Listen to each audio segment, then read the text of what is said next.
Good evening, Commander Dayton. Commander Whalls, how you doing, man? Great, live and on the air. Yeah, we are definitely live and on the air right now. That's a great way to start the show with some special guests. It's just like, the mouthing off in the background. I got questions. Don't even start your show. I have questions. I want to know.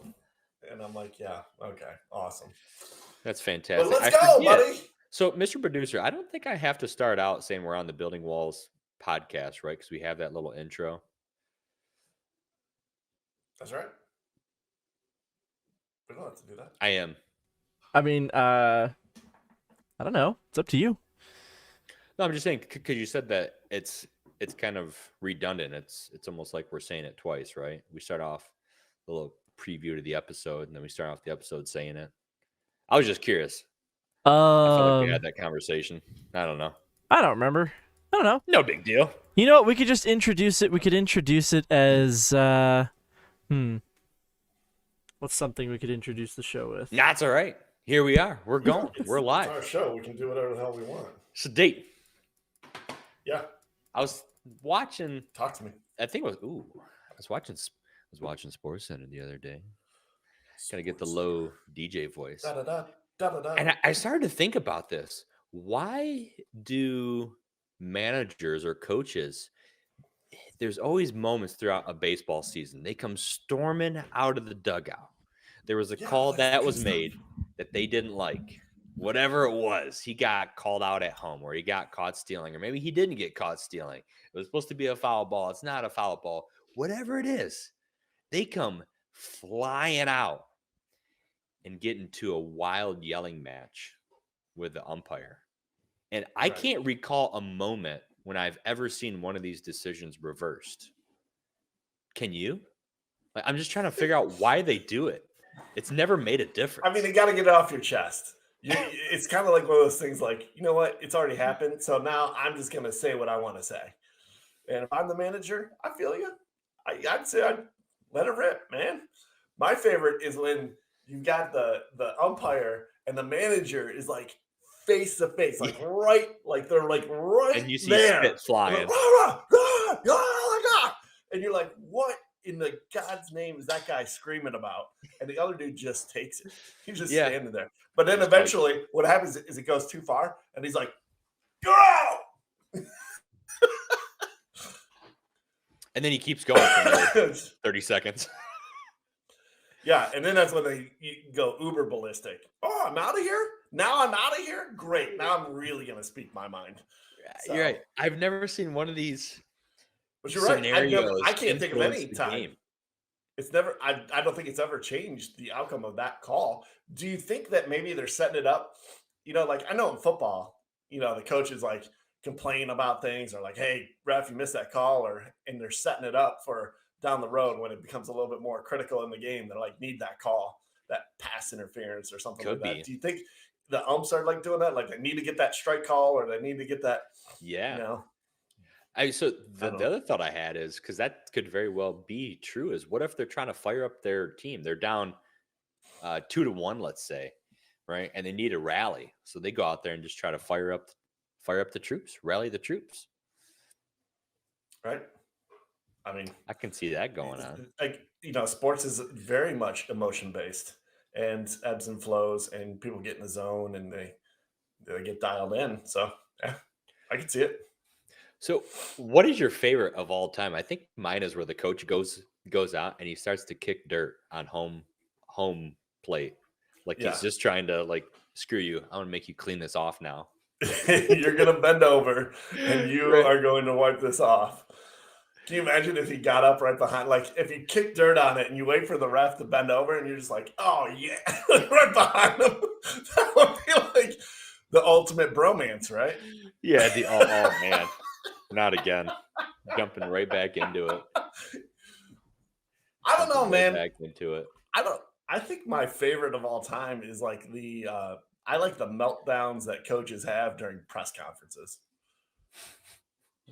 Yeah. Good old Denny Green, they are who we thought they were, and we let them off the hook. Right. Man, Or so Jim many good Mora. moments in sports. Dude, what about Jim Mora? Yeah. Playoffs? You talking about the playoffs? The Playoffs? way his voice gets is what gets you when you watch it. Have you seen the one with the Texas baseball coach after a game where they lost? And he's just ripping his team and talking about being men. And then I think Texas went on to make it to the College World Series. And I think they made it to the finals. I mean, I remember the Oklahoma State football coach. No, when it was Mike Gundy. I'm 40. I'm a man. Dude, you're right. Sports is emotional. It makes you makes you say things that you probably wish you would take back. Yeah. But that's all right. They're last for the rest of us. It goes down in history. Right. You know who isn't laughing is the board of directors for Twitter. Oh, yikes. So we got this hostile takeover allegedly going on. And a lot of big things have happened recently. So there was a tweet yesterday from this guy. I don't know who Gary Black is, but he talks about how maybe the Twitter board doesn't want Elon to take over and take them private, because then they wouldn't have jobs paying them $250,000 to $300,000 per year for a nice part-time job. And then Elon Musk retweets and says, my board salary will be $0 if my bid succeeds. So that's $3 million in savings right there. Oh. What do you think of all this? Dude, I mean, the better Elon is like God level trolling on Twitter. I mean, he has a lot of money. He's taking it to a whole nother level. I mean, when he baited basically Saudi Arabia into commenting on, whatever the king of Saudi Arabia, right, whoever it was, members.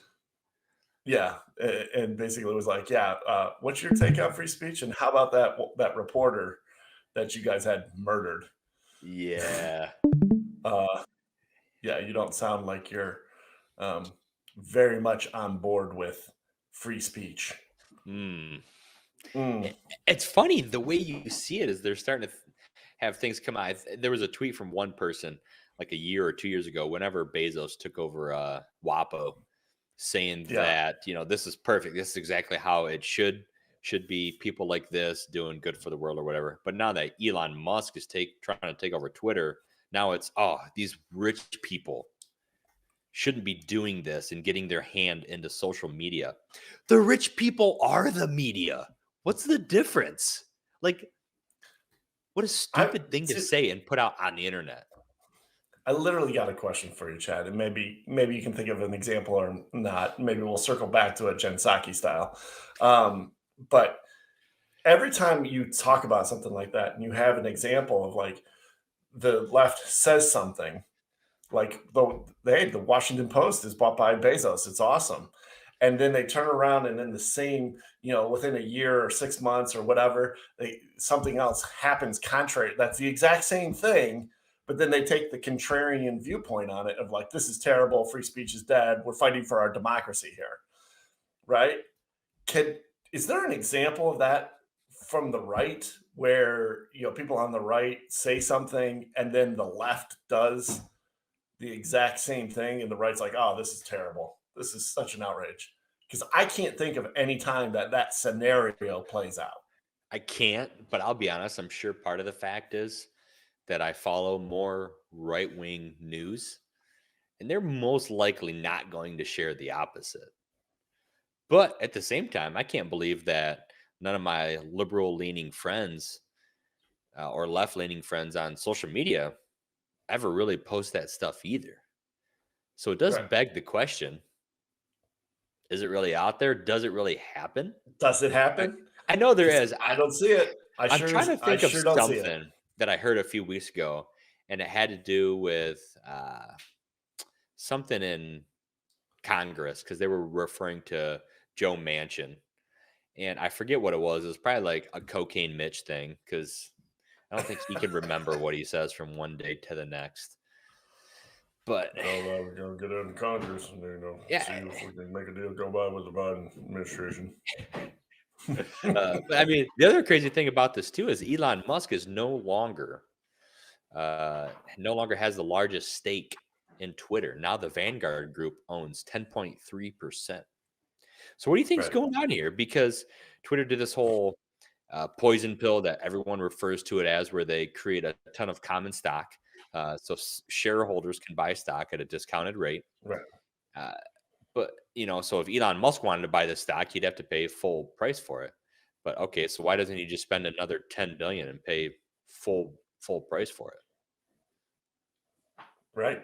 or whatever the number I don't is? I know. don't know.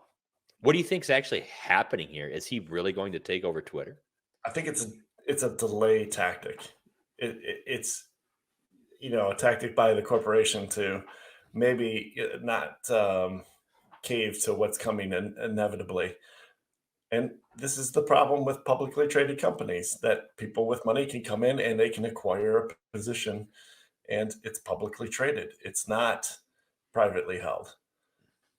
I mean, if you think about it, if you have enough money, you can get in there and you can buy it and you can have a controlling stake.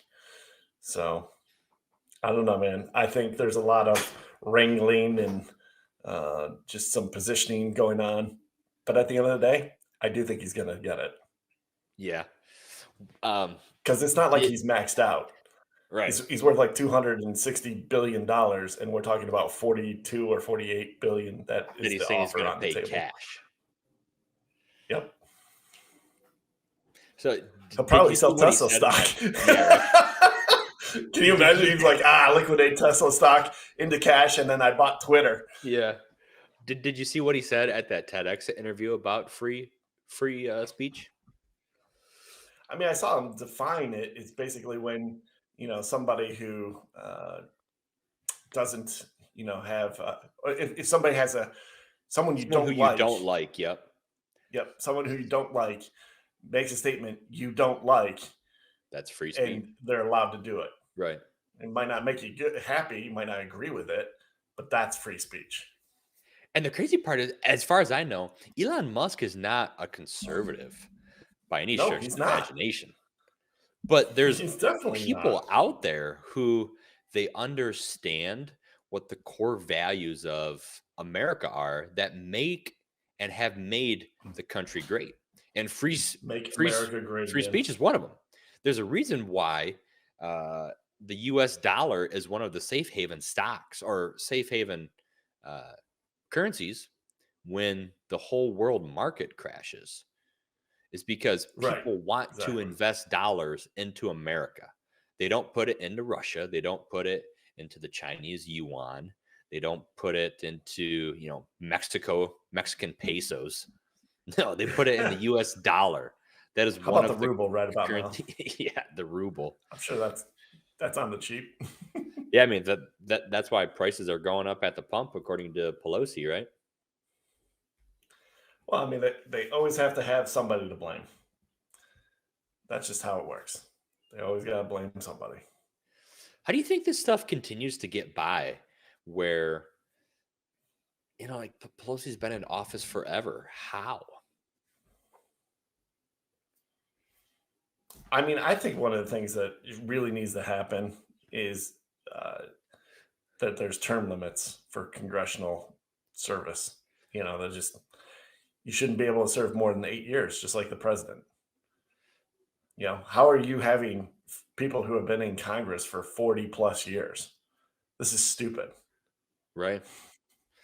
I think I heard it great. I was listening to some talk radio the other day, and Andrew Wilkow was interviewing someone. I forget, he's a rep for maybe PA he's going out there for, and he made a statement that he wants to get into Congress to make change, not to be there forever. And Wilkow's like, oh my God, how about that? Can you imagine a politician that goes in there and doesn't want to be there forever? That's the whole point, is to get in there, make positive change, and then get out. It's a public service. It's not supposed to be a career. We come back to that over and over again, though, Chad, because those people don't even vote by their constituency. They vote by their morals and their view on the world. I mean, thank God for that view, though, that a Florida judge earlier, this is a big win, said that the mask mandates are no more. It was a lawsuit brought on by 20 states, and a Florida judge has vetoed or voided Biden's national mask mandate at airports. I think one of the craziest things is you've flown fairly recently, right? Yeah. I've flown pretty recently. I'm going to fly again in a few weeks. And these airplanes boast about how great their filtration systems are, their air filtration systems. So it's okay for people to go get drunk and stand side by side at the Super Bowl where there is zero filtration. Right. Zero. Yet they can not be on an airplane without wearing a mask that doesn't work, mind you, even though they have the best air filtration system there is, because they boast about it all the time. And it became even more when COVID came. Right. So the best thing that she said was, our system does not permit agencies to act unlawfully, even in pursuit of desirable ends. That's a powerful statement. It is. Who is the judge? Do we know the judge's name? Yeah. Her name is in the article. Florida judge. Last name is Mazzell. Oh, okay. I know it's in here. Sounds like a good candidate for Supreme Court justice. Catherine Kimball Mazzell. Oh, there you go. Yeah. Now, what gives? I guess obviously, I support getting rid of this because I think the whole idea of like a federal mandate on something like that is just preposterous. It's not my personal beliefs that the federal government should ever be able to do that. And but that being said, what gives this judge the ability to do that, to overturn a federal mandate if you're not on part of the Supreme Court? lawsuit, and I think it's because it started in Florida, and because it was a 20-state lawsuit. Like, I don't know the full details of it. It's definitely something worth looking into. But Right. I mean, it's the start of something good, right? Finally. Well, I mean, you see them ramping up already. Like I've already seen, like the next wave of COVID's coming. But the reality is, people are going to have to just figure out that if you're vaccinated and if you've had COVID and survived, that you're not likely to die from COVID, even if you get it again. Congratulations. You've had your COVID. Yeah, you've had your COVID, and I think one of the biggest things that really kind of derailed the messaging was, hey, if you get this vaccine, you won't get COVID, because people feel like they're protected. But what they should have said is, if you get this vaccine, you won't die from COVID. Or you'll be better protected. Didn't mean that you're probably still going to get it, because we're all going to get it. But what we're concerned about is we don't want people to die. Now get back to your normal life. You're going to get it. Hopefully you're vaccinated and you don't die. Have a great day. That's a great point, because that's exactly what that quote from the judge parlays into, right? Our system does not permit agencies to act unlawfully, even in pursuit of desirable ends. Mm-hmm. Yeah. You still have a choice. Best desirable. It's still choice. This is still America. And you know what? It's kind of like going back to what Elon Musk said. You don't have to like what the person's saying. In fact, you don't have to like the person, but you have to let them speak. They get they're in America, you're allowed free speech. And the desirable end might be to shut that person up, right? But you can't do it unlawfully.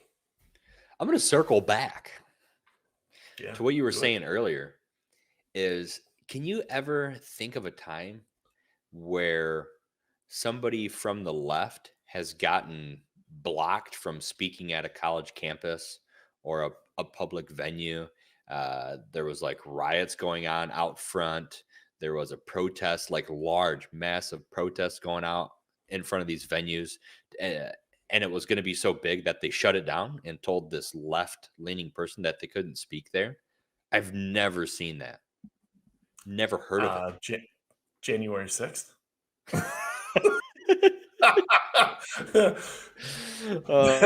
Allegedly. Allegedly. They stopped Congress. They stopped those liberals from doing their business that day. They disrupted the government. After some of this now, because we're over a year past, do you think that part of that was staged? Like those guys they take pictures of, oh, this guy was here and this guy was here. It's the same person. These are paid actors from the left to incite riots. Do you believe that stuff? Dude, I definitely think that there were people that were, there creating shenanigans. Yeah. But at the end of the day, I'm just still amazed and kind of, quite frankly, appalled that the left can go the entire summer with cities being burnt to the ground, mass riots when they're in the middle of a pandemic. Like, okay, well, we're all supposed to be staying inside because we're going to die if we get this and it's going to spread. And don't you care about saving lives? Right up until, wow, it's a Black Lives Matter protest, so we all have to chip in, and we're such an evil country. We're all racist bastards, so let's make things right. And COVID won't get us as long as we're together in solidarity out in the streets, burning things down and looting targets. I don't understand how we can get to that point and then turn around and in the same breath, those same people who are okay with all of that, like, oh, well, it's mostly peaceful. They've got a right to be angry. You would be angry too if your life was like this. And they're just, how do you have a peaceful protest? Protests by nature are, against peace because you're protesting, and I've heard all those arguments. But then January 6th happens. Then the other side shows up and says, no, we've had enough with your crap. We're done with the summer of tearing everything down and tearing statues down, and just the indignant nature of the left took to a new level because they didn't like it when we did it back to them. When conservatives showed up at the Capitol and were like, hey, enough is enough. And the stupidity, Chad, the stupidity of the media calling it an insurrection. For real, dude. Like, for real. There were not people there with machine guns. They didn't lock everything out. They didn't block people from, coming and going. There was a bunch of people taking an unguided tour of the Capitol. And they shouldn't be there. We all agree that, okay, yes, what they did was in the same vein of the looting and all the other stuff. They shouldn't have done it, but to turn around and be like, oh, well, this is such an outrage. This was an attack on our democracy. Well, then what the hell was the rest of the summer? They make it sound like it's John Connor busting into Skynet to win one for the resistance. For real. Like every time I hear the word insurrection, I think of John Connor fighting the machines inside a massive computer room. Right. That's what they made it sound like. I know. But hey, we're ready now. This is one of my favorite parts. Cue it up. I know you got a good one today because I heard you got nice and fired up the other day. The rant. The weekly rant. Yeah, I'm drinking a little Vizzy Seltzer here. A little Vizzy Seltzer. These are pretty good. Kiwi watermelon. But it's brought to you by Crypto Mining Racks, right? Do you want to give us another little ad here? Let TA do it. Crypto Mining Racks, $9.99 a month. Get started in your crypto. Not a month. Mining Or I'm sorry, $9.99 one-time fee. I did. I blew it. Fee. Whoa, that's a large investment. $9.99 a month. Matt, how fired up would you be if we had a bunch of people paying us $1,000 a month? If you were paying me $1,000 a month, holy crap! I would retire. Find you three. Find three people. I'm retired. I'm done. Yeah, we get 10 people. That's $10,000 a month, And then if they get 10 people, Sounds. reporting actually Ponzi scheme it's action. 642. See, no, I was gonna say no, it's not Yeah, Ponzi scheme. I know that people tend to describe it, they tend to describe it as a pyramid, but that's The not early what it is. investors It's a Get a lot of family. Yeah. returns, but then after that, the next 10. Crypto mid. We should call it crypto mid. Oh no. Oh no. Pyramid scheme. Oh no. All right, Anyway, the weekly take rant. it away. Enjoy your day off. That's all I got to say. I said good day, as you like to say, Dayton. Enjoy your day off once in a while. I'm not saying don't work hard, because I 100% believe you should work hard. But I feel like a lot of people, and I heard this before, it's kind of cheesy, a little corny, but it's so true. They fit a 20-hour week worth of work into 5 days, maybe into 6 days, maybe it's 7. And I'm really big on, how about we create systems and processes so that we can do our week's worth of work in a shorter amount of time. It's not so we can stretch our half a week's worth of work out to a week, because then you don't have to worry about working Saturdays and Sundays and after hours. There are certain jobs that you have to do that with. Don't get me wrong. You can't try to sell real estate, Dayton, right? And when your client wants to put in an offer because they just saw a house at 8 p.m., you're like, oh, man, I don't know. I got about an hour drive home. By the time I get home, I'm going to bed. Sorry.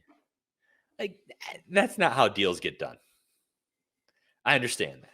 So I'm not referencing that. I'm referencing to, I feel like there's certain people out there and they get burned out in work. Other people don't. If you don't and you can work 6-7 days a week, go for it. Find out what suits you. But if that's not you, be okay with taking a day off. Be okay with spending some time with yourself. Whether you like to meditate, whether it's with a girlfriend, boyfriend, spouse, whoever it is, reading a book, just enjoying life. There's more to life than work.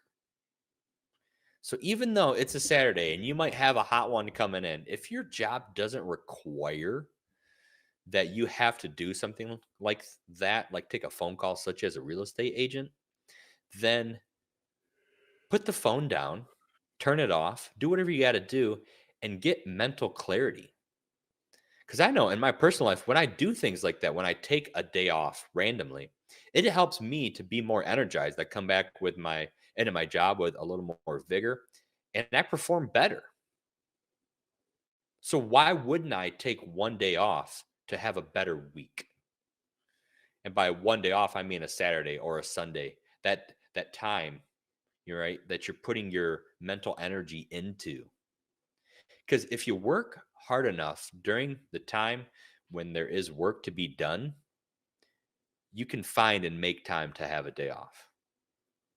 You can find and make time to have a day off. The challenge is, I think, is that a lot of us, we don't do the work we should in the time allotted. So therefore, it's 6 p.m., 7 p.m. at night.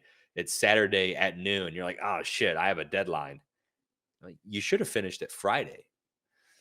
You should discipline yourself and create a better schedule so you can knock these things out and be more efficient with your time. So whatever it is, just find your outlet. Whatever you got to do, find your outlet, because it's good to go golfing. Maybe you like to build things. Maybe you like to go, I don't know, go to Dave & Buster's, or you're a bowler, or you're a softball player. I don't know. Find your outlet, but enjoy your time off. Enrich your life. Have some fun, and then go out and work hard. What's the phrase? Work hard, play hard, right? Work hard, play hard, Dayton. Buffalo Wild Wings. Work hard, play hard. Wings, Rawr. beer, sports. Everything I love. Eat Wings, your heart beer, out. sports. That's why I love B-dubs, dude. The 3 things that they talk about in their catch line is 3 things I love. I mean, it doesn't get better than wings, beer, and sports. Sounds like you're like a character in Anchorman. What do you love? Well, I love Scotch. I love the news, and I love Baxter. That's great. Was that Baxter reference were you segueing into our wholesome story? I haven't seen the wholesome story. Oh man, this is amazing. Chew it up. It's an amazing story. This dog, amazing story. He's just a little tired. So a good Samaritan was like, "Hey buddy, I'll give you a ride home. Check it out." All right, guys, we got our news, and now we got a boost for you this morning. An incredible display of kindness from a total stranger. So a man was out with his dog on a walk, and the dog decided eventually, like, that's it. I'm gone far enough. I'm going to stop. And he wasn't budging. He just stood there. Someone across the street saw what was going on, decided to help out, wheeled over a wagon, helped the man put his dog in the wagon. The dog got a ride home in style. Sometimes you just need a little boost, a stranger to help you wheel your puppy down the street. Wow. So, sweet, sweet. It's fantastic. After How I fat talk is about that working dog? hard, I know. He just needs to drop a few LBs. He'll be all right. That dog was like, I'm not on the clock anymore. Right. This is my day off. I'm taking it. My day off now. Feed me. Let me lay around like Cleopatra. I've been running around, chewing on walls, chewing on your chairs all week, bud. Not You think that's walking home easy? anymore. His life was rough. That's so bad. That's a dad joke for the That's so century right bad. there. Oh my god. That's so bad. All right. We need to get into Chris's corner here. It's gonna be a good one tonight, folks. There it is.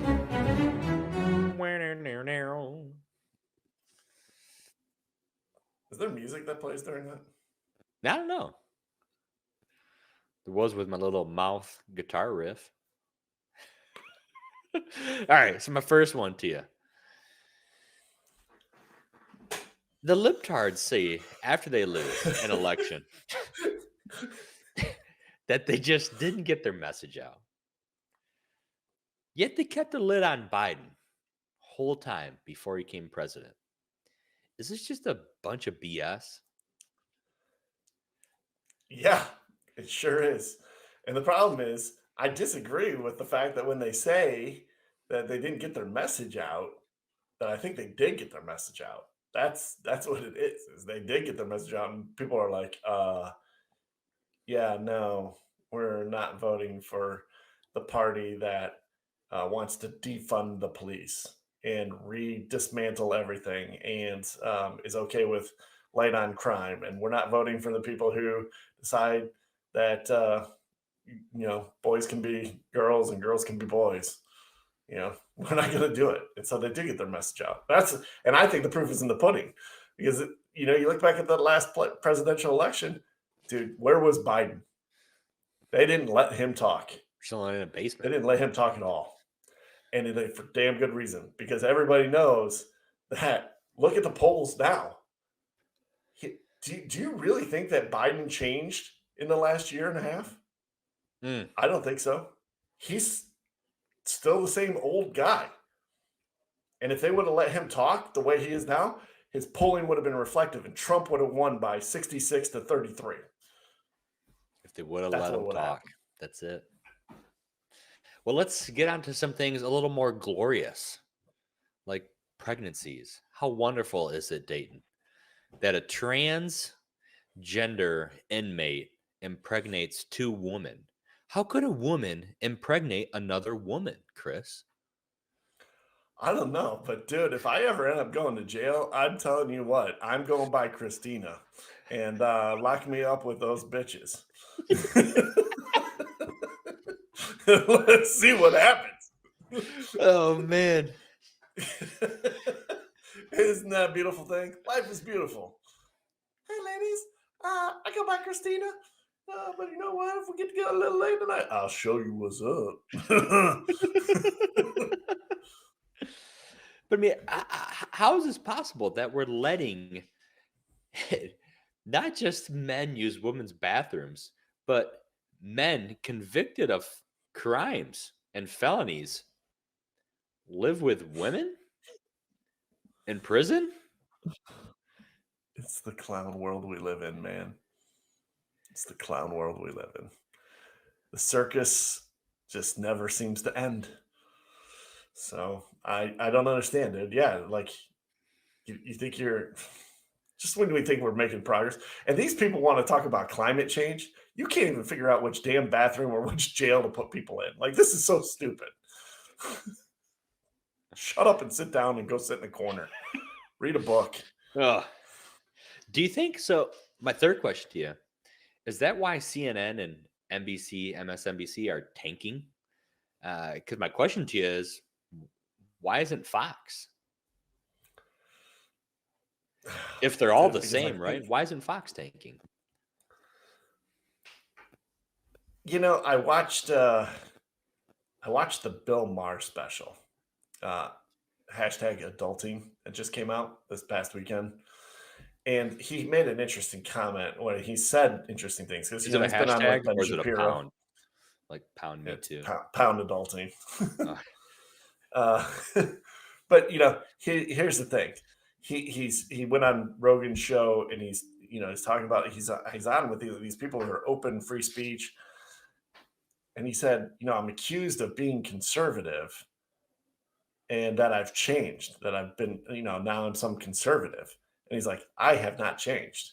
I just don't believe that the Democratic Party has the Democratic Party's what has changed. He's like, I'm still a Democrat. I don't buy in. And he lists off all the things that, he thinks are wrong with Republicans and greed and corporate greed and all this other stuff and how we don't care about anybody and all that other stuff, which, okay, whatever. Personal accountability, whatever. But his point was that, they've moved so far left and he hasn't changed. And I think a lot of people are like him. A lot of people are like, I'm not really conservative. I don't like Trump. I hate Trump. I hate, the guy. You know what? That's the thing.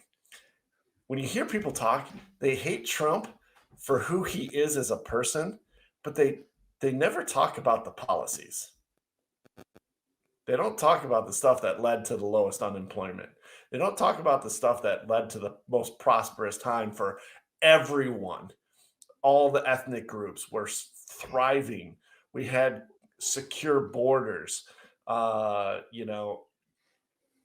was no war when Trump was in office. The guy who was supposed to be so crazy that they started World War III, well, it wasn't until, the left got in full control, House, Senate, and the presidency, and we're on the brink of a world war. And tensions and people are dying and it's just a mess. So I think the viewership of people that watched CNN and NBC and MSNBC are kind of wising up to this and saying, I don't like where this is heading. This is too much. Because those talking points like the defund the police, you ask your average Democrat, like, do you think it's a good idea to not fund the police and that we're going to abolish the entire concept of police? Most people are like, no, that's really stupid. Even on the left, Democrats, my friends who are Democrats think that's the dumbest thing on the planet. But yet that's what their party's known for. That's what they keep saying over and over again. You had the whole squad that is on video, like Elon Omar is like straight up said, get rid of the police. We have to defund everything and get rid of it and abolish the police and start over. Start over. With what? Chaos and just insanity?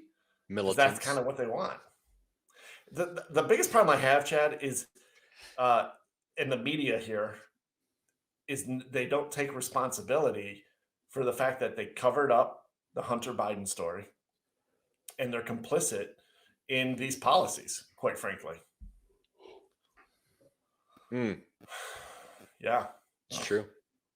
Yeah. So, what'd you say, T? Hold on, T, I just sent a message here. Yeah, the irony is that during Biden's State of the Union, he straight up did say the answer is not to defund the police, but to fund the police. Fund them. It's true. But it's like too late, dude. Your whole party is on record and people are saying over and over again, defund it. And they don't understand the trickle effect of their choices. Okay, so when you start using the language of like, hey, get rid of police, defund the police, then you follow it up with weak on crime, so people start doing crimes, but then they get arrested and then they, end up in front of a judge or the DA, like take the DA of Los Angeles. He doesn't even do anything. There's like mass criminals everywhere that are just repeatedly going out and doing the same crap over and over again. It's unbelievable. Yeah, they're wild out there. Midterms are coming up though, so it's time to say the right thing. Well, we're going to find out. Say and the right things. They're going to start telling their story. Hey, you're going to hear this. We got to get our message out. Okay. Yeah, I think the American people got your message there. Old Dems. And they just don't take responsibility. Chad, don't you hate it when people don't take responsibility for their crap? You already know. But what I do like, sort of, is the first weekend of the USFL. You excited for some football, Dayton? Michigan Dude, Panthers. I did watch the first game, which was, I think it was New Jersey and Birmingham. And that was actually pretty good. I mean, it was good quality football. Yeah, Came the football down to the level last was pretty 20 good. seconds. And I was like, it was like, guess what I would say is it was like college plus. All right. It wasn't NFL, because obviously if they put NFL, like if they rolled out the Patriots and played any one of those teams, like they're all dead. They're like, it would be a blowout of massive proportions. But, I also think that those teams would probably beat, Alabama or, Clemson or whatever, so I think it's like a good intermediate. It's like a college plus. Yeah, we should. And I thought it was solid. A new streaming service showcasing semi-pro sports called College Plus. College Plus. College Plus. We'll have to wrap that in with our advertisement of crypto mining racks for $9.99 one-time cost. One-time fee. Get you set up and start earning your crypto today. So to get over to some Lifetop Topics here, we were speaking about some of this. We were talking about this the other day. Expand on what you mean. You made the statement. Do you have what it takes to be a NFL GM? Yeah. Well, we were talking football and like trades and how did that come up? Oh, that's because you were negotiating. Yeah, like the attitude of different people. Yeah, the what it takes, because you're selling your house and you had some multiple offers and you had all that stuff going on, right? Yeah. And we're talking about like how to best approach that. And how people were coming back and forth. They were kind of going back and forth. And then I quoted the line from Draft Day. It's a different world that we live in than we did 30 seconds ago. I want all your draft picks. Pancake eating. But it's so true when you think about it. It's a mindset. Right. Yeah, right. Different level of responsibility. I mean, you run the whole thing. Buck stops at you. You are the general manager for this team. You're responsible for putting the talent in the front office, hiring the coaches, hiring the staff, and then giving the players for them to, lead and put into a position to win and to win championships. And so any successful, if you look at the Super Bowl teams, they're all top to bottom, amazing organizations, but they didn't just show up that way. They built into it. Right. Like the Rams won last year. Draft picks. The Rams, they traded all their picks away to get proven commodity players that they know would fit their system. And they believed that if they did that, they were going to go all the way and win the Super Bowl. And that's exactly what happened. Would you, if the point is to win the Super Bowl and you're like, well, I want to win the Super Bowl multiple times and we need a quarterback, We've got everything else. We've got a great defense. We've got a good offensive line. We've got good wide receivers. And we've got a team over in Detroit that has a great quarterback, but they can't build a team around him because they just can't. Trade for that guy. And sure enough, that's exactly what happened. Stafford took him to that next level. And they were really fun to watch, the Rams. And maybe they'll be good next year. I don't know. Now they're in a place where that GM now has to deal with the fact that he's not going to be able to back flood, or backfill, with talent through the draft. Because he mortgaged the future, and they got to ride it out for the next 2 to 3 years. But they're going to lose Aaron Donald within like a year or two. So there's just different strategies and going about accomplishing that championship. Look at Tampa Bay a couple of years ago. Hey, we got Tom Brady. They were a great team. They get Tom Brady and they win the Super Bowl. Why? Because that was that last piece of the puzzle. Right. And now Tom really wants to go out to Miami, but Brian Flores screwed that whole thing up. I mean, allegedly. Allegedly. That's hearsay. Until it happens. Preposterous. Until it happens. Erroneous on all counts. All right, so let's wrap up the show with this, Dayton. I came across this the other day. This is very profound. And we're going to add the second part to it after. But if the early bird gets the worm, how do good things come to those who wait? Because they waited all night until the morning. just like if the early bird gets the worm, well, the second mouse gets the cheese. Thus says financial Jesus. That's right. So isn't it funny where you hear some of these, what are they called? Platitudes. Is that really what it's called, a platitude? I believe so. Wow. That's why I love having you on the show with me, because you are a genius. You know things that I just don't know. I'm filled with useless knowledge. Yeah. Your strengths are my weaknesses. It's a beautiful thing. You have no weaknesses. What does that say? I can't read it. There you go. A remark or statement, especially one with a moral content that has been used too often to be interesting or thoughtful. That's great. There it is. It's just so crazy where people come up with these phrases over the years. If the early bird gets the worm, how do good things come to those who wait? It's like whatever situation we're all in, we all try to find things to get us through.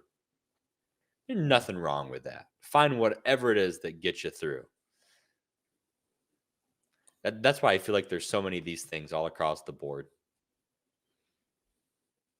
Well, I think there's a contradictory. I mean, you go back to, and I hate talking about our days in Amway, but in that system, of trying to get people to motivate to take action to do the things that they needed to do, there's a million of those, and it would change. You could find a contradictory point to everything. Yeah, right. Because if the early bird gets the worm, get out there and show the plan. But at the same time, good things come to those who wait. Keep on pressing on. You'll go diamond. Stick with it. It's like the definition of insanity is doing the same thing over and over again, expecting different results. But the definition of not sticking with something long enough to see it come to fruition is fucking insane. Well, what was that book? Or was it a Napoleon Hill book? 3 Feet from Gold? Oh, Acres of Diamonds. Right. Well, there's Acres of Diamonds, but then there's Napoleon Hill talks about the parable of the guy being 3 feet from gold, yeah, right? From breaking through and being multi-millionaire. Yeah. He's you just 3 feet away from the gold. Just keep on digging. The gold's right on the other side. Well, and I think the plan, it's funny because I do some coaching for real estate. And I was telling one of my coaching clients today that, you want to stick with things as long as you've taken the time on the front end to make sure it's a viable plan. You have to put the work in and create a mind map of what you're trying to accomplish, have, a goal, some strategies for hitting that goal, and then the tactics for hitting each of the strategies in order to, accomplish, and you got to stick with it. And then you got to let it go. I mean, no one would go out into a field, lay down some seed for growing a harvest and then turn around the next day and come out there or the next week or even the next month and be like, gosh, it's not really growing. I don't know what's happening. I'm not doing anything. It's like, well, no, there's a process. Or put it on. And as long as you pick the right field and the right, seeds, well, then it's going to work. But if you realized, 3 weeks in, I have the wrong seeds for this terrain, well, that's a problem. And that has less to do with, whether or not the process is working. It has to do with what you did on the front end. So, dude, that's such a great point. And this is, I don't really know the details to it, but I have a friend who lives in the Charlotte area, and this guy knows everything about grass. He could name you 20 different types of grass. Because I was asking him, grass. I said, hey, how does your lawn look green? Yet I go down the street and half these people can't have a green lawn to save their lives. He's like, oh, well, they don't put down the right kind of grass. I go, well, I mean, obviously, but what does that mean? And he just starts naming off different types of grass. And, I'm moving from up here down south, and there's different grasses. Some do well in colder weather climates. Some do well in warmer weather climates. Some do well in the middle. It just depends on what you're trying to accomplish and where you live. There's different types of grass for that climate. That's why we see grass everywhere in the world. Well, not everywhere. Sahara Desert, you're not finding grass, but you get the point. You don't put grass there, right? You put a cactus. You know what I say to my bromances? Your ass is grass and I'm a lawnmower. All right, I think we're done. I'm the lawnmower. Well, Commander Dayton, my man. It's been a Commander good Whalls. show. Another good one. Blessed day, my man. Blessed day. Wonderful weather we're having, by the way. It snowed here in Michigan. Yeah, April it snowed 18th. yesterday Awesome. in Connecticut. Stupid. Could Until be next husking time, my corn. man. Peace be with you. And also with you.